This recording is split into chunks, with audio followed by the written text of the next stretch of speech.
नमस्कार, Assam TV studio में आप सभी का स्वागत है। जनता से जुड़ी एक और जटिल समस्या का विश्लेषण करती एक नई स्टोरी के साथ स्टूडियो में मैं श्री प्रकाश। ट्रैफिक जाम में फंस जाता है गेटवे ऑफ नॉर्थ ईस्ट। वैसे तो पूर्वोत्तर क्षेत्र में समस्याओं की कोई कमी नहीं है, एक से बढ़कर एक समस्या है मुंह बाए खड़ी है, लेकिन इनमें गंभीरतम समस्या है ट्रैफिक जाम की समस्या, क्योंकि निर्बाध गति से आवागमन होना किसी भी स्थान के विकास के लिए प्रमुख शर्त है। खासकर गुवाहाटी जैसे गेटवे ऑफ नॉर्थ ईस्ट शहर में जाम लगने से पूरा पूर्वोत्तर क्षेत्र प्रभावित होता है, क्योंकि इन सभी राज्यों से लोग, गाड़ियां आदि प्रत्येक दिन गुवाहाटी में आते हैं। वहीं देश के अन्य भागों से पूर्वोत्तर के किसी भी राज्य के लिए आने वाले लोग और गाड़ियां, सामान आदि पहले गुवाहाटी आते हैं और यहीं से तय करते हैं आगे का मार्ग। लेकिन दुर्भाग्यवश यह शहर हमेशा ही ट्रैफिक जाम में फंसा रहता है। चाहे वह गुवाहाटी की मुख्य सड़कें हों या अंदर की सड़कें, ट्रैफिक जाम प्रायः सभी पर लगा रहता है। खासकर उस समय जब आपको आवश्यक कार्य से स्कूल, कॉलेज, कार्यालय अथवा अन्यत्र कहीं जाना हो, आप समय से पूर्व ही घर से निकलने के बावजूद भी निर्धारित समय पर नहीं पहुंच पाएंगे। भले ही वह सुबह हो या शाम, रात हो या दोपहर, स्थिति कमोबेश एक ही बनी रहती है। जाम के कारण पूरा शहर स्तब्ध रह जाता है। साल दर साल बीतता जा रहा है, लेकिन यह समस्या जस की तस बनी हुई है। लोगों को ऐसा लगने लगा है कि अब ट्रैफिक जाम से उन्हें कभी निजात मिलने वाली नहीं है, क्योंकि इस दिशा में कोई गंभीरता नहीं बरती जा रही है।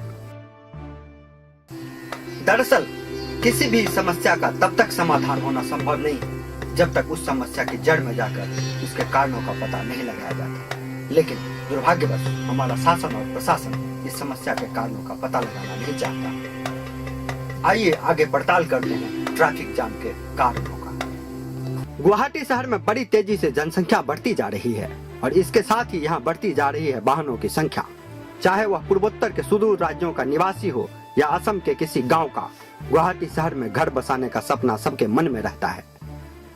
भले ही वह नौकरी करने वाला हो या व्यापार, वाणिज्य अथवा उद्योग, वह अपना निवास स्थान यहाँ बनाना चाहता है। कारण यह है कि गुवाहाटी में तमाम ऐशो आराम के अत्याधुनिक साधन संसाधन से लेकर रहने योग्य अनुकूल माहौल है। चाहे जलवायु के दृष्टिकोण से देखें अथवा उग्रवाद के नजरिए से, पूर्वोत्तर राज्यों के अन्य स्थानों की तुलना में गुवाहाटी अधिक सुरम्य तथा सुरक्षित माना जाता है। वहीं रोजगार के अनेक आयाम गुवाहाटी में लोगों को मिलते हैं।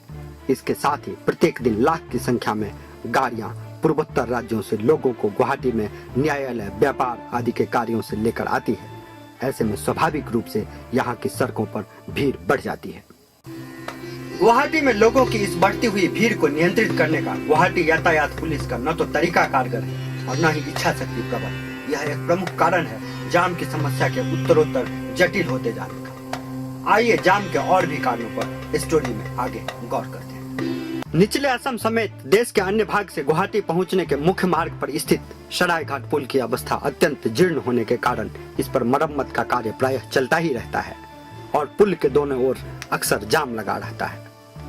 वहीं जालुकबाड़ी चारियाली पर 4 लेन सड़क निर्माण का कार्य बरसों से चल रहा है, जिससे आवागमन में रुकावटें आती है। साथ ही गुवाहाटी की अधिकांश सड़कें खस्ताहाल हैं, जिन पर वाहनों को अत्यंत धीमी गति से चलाना पड़ता है और जाम लगी रहती है। सबसे प्रमुख कारण है सिटी बसों, ट्रैकरों आदि का सड़क पर ही पड़ाव होना, जिस कारण बसों के पीछे जाम लगी रहती है। साथ ही बसों को जहां तहां खड़ा कर दिया जाता है और मिली भगत के कारण पुलिस कुछ नहीं कहती। कभी कभार पुलिस हरकत में आती है तो फाइन काटकर अपना दायित्व तो पूरा समझ लेती है। सिटी बसों को यदि ठीक से रेगुलेट कर दिया जाए तो काफी हद तक जाम से राहत मिलेगी। यह बड़ा सवाल है कि यातायात पुलिस अपनी ड्यूटी पूरा करती रहेगी या जाम की समस्या को गंभीरता पूर्वक सुलझाकर अपने ऊपर लगे धब्बे को साफ करेगी। लेकिन यह तभी संभव होगा जब निस्वार्थ भाव से इस ओर ध्यान दिया जाए। आइए आगे देखते हैं। ट्रैफिक जाम के सबसे प्रमुख कारणों में से एक है सड़कों, फुटपाथों का अत्यंत खराब होना। वैसे ही सड़कों की हालत खराब रहती है, ऊपर से कभी केबल बिछाने तो कभी पाइप बिछाने, कभी ड्रेनेज ठीक करने तो कभी अन्य किसी कारण से सड़कों को अक्सर खोद दिया जाता है, जिस कारण गाड़ियों के आवागमन में रुकावटें आती है। फुटपाथों की अवस्था खतरनाक होने के कारण लोगों को सड़क के बीच आना पड़ता है।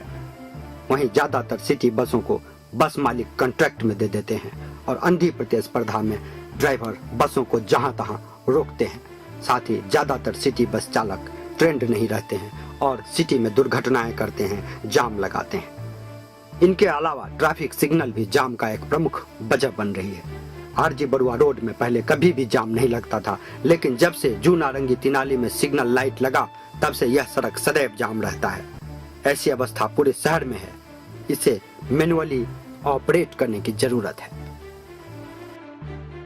ऐसी कोई समस्या नहीं है जिसका समाधान नहीं हो। जाम की समस्या के प्रति यदि गंभीरता दिखाई जाए तो निश्चित ही इसका समाधान होगा। इसके लिए वैकल्पिक मार्गों मसलन लोकल ट्रेन, मेट्रो रेल के साथ ही जल परिवहन आदि की वैकल्पिक व्यवस्था करने की ओर तत्पर होना चाहिए। वहीं रेलवे क्रॉसिंगों पर ओवरब्रिज का निर्माण करवाया जाना चाहिए। इनके अलावे भी जाम की समस्या का समाधान करने के लिए और भी क्या क्या उपाय किए जा सकते हैं, आइए इस स्टोरी में आगे प्रस्तुत करते हैं कुछ महत्वपूर्ण सुझाव। जाम को रोकने के लिए शहर की सड़कों, फुटपाथों आदि को ठीक करना होगा ताकि कहीं रुकावट उत्पन्न नहीं हो। वहीं नागरिकों को भी जागरूक करना होगा कि जेब्रा क्रॉसिंग पर ही सड़क पार करें। बस समेत विभिन्न वाहन चालकों को भी शहर में कैसे चलाया जाए, कहां गाड़ी खड़ी की जाए, इसका ट्रेनिंग दिया जाना चाहिए। बसों को कॉन्ट्रैक्ट पर देने पर रोक लगनी चाहिए, जिससे ड्राइवरों के बीच की अंधी प्रतिस्पर्धा बंद होगी। बस स्टैंडों को सड़क से हटाकर चौड़े जगहों में स्थानांतरित किया जाना चाहिए। साथ ही बस खड़ी करने संबंधी गाइडलाइन देकर उसका सख्ती से पालन करवाना चाहिए। सभी बस को सभी स्टॉपेज पर नहीं रोकना चाहिए, इससे स्टैंडों में बसों की भीड़ नहीं लगेगी। इनके अलावे सिटी की सड़कों के लिए PWD, GMC, GMDA, city police, water resource department, forest department, telecom department तथा नागरिकों को साथ लेकर एक कमेटी बननी चाहिए ताकि सड़कों से जुड़ी समस्याएं उत्पन्न न हो। वीआईपी गाड़ियों के लिए यातायात को रोकना नहीं चाहिए, क्योंकि वीआईपी काफिला गुजर जाने के बाद घंटों तक जाम लगा रहता है। ट्रैफिक जाम की समस्या का यदि समाधान हो जाए तो न सिर्फ गुवाहाटी वासियों को और यहाँ काम करने के लिए आने वाले लोगों को राहत मिलेगी, बल्कि गुवाहाटी के उत्तरोत्तर विकास का मार्ग भी प्रशस्त होगा। लेकिन इसके लिए सरकार को प्रबल इच्छा शक्ति दिखानी होगी और चरणबद्ध तरीके से इस दिशा में ठोस और कारगर कदम उठाने होंगे। इस समस्या के समाधान के लिए स्थानीय लोगों को भी सरकार पर लगातार दबाव बनाना होगा, तभी जाकर इस समस्या का समाधान होना संभव है। धन्यवाद। जय हिंद। अब समय हो चला है इस कार्यक्रम से विदा लेने का। असम टीवी स्टूडियो से खबरों का सिलसिला जारी रहेगा। तब तक के लिए आप सभी को श्री प्रकाश का नमस्कार।